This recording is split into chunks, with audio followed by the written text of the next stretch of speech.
Hola, ¿qué tal? Bueno, si estás viendo esto es porque quieres saber cómo limpiar, desinfectar tu celular de forma rápida y sencilla, ¿sí? Normalmente nosotros usamos el celular todos los días, en eso manejamos, nos subimos al camión, manejamos dinero, saludamos gente, vamos al baño, en fin, etcétera. ¿Qué tanta mugre y bacteria podría existir en nuestros dispositivos móviles si nunca los limpiamos, ¿verdad? Entonces, para esto vamos a usar simplemente alcohol etílico, ¿sí?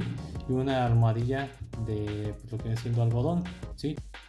Entonces lo que vamos a hacer aquí simplemente es pues ponerle alcohol a nuestra esponjita, ¿sí?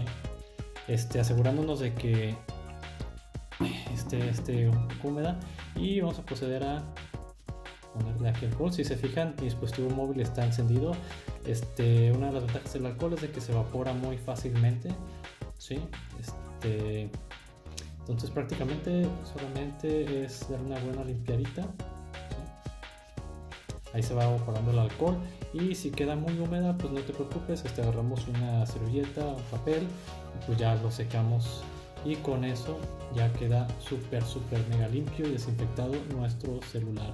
Y recuerden, no pasa nada, el alcohol se supone que no conduce la electricidad, tiene un poco de agua alcohol etílico, pero si nuestro celular, ya ahorita todos son casi IP68, que son resistentes al polvo y al agua, incluso se pueden sumergir unos cuantos metros debajo del agua, no hay problema. Si tu celular no es IP68, entonces ahí sí te recomiendo que pues apagues tu celular, lo limpies y lo vuelvas a prender. Y si todavía tienes un poco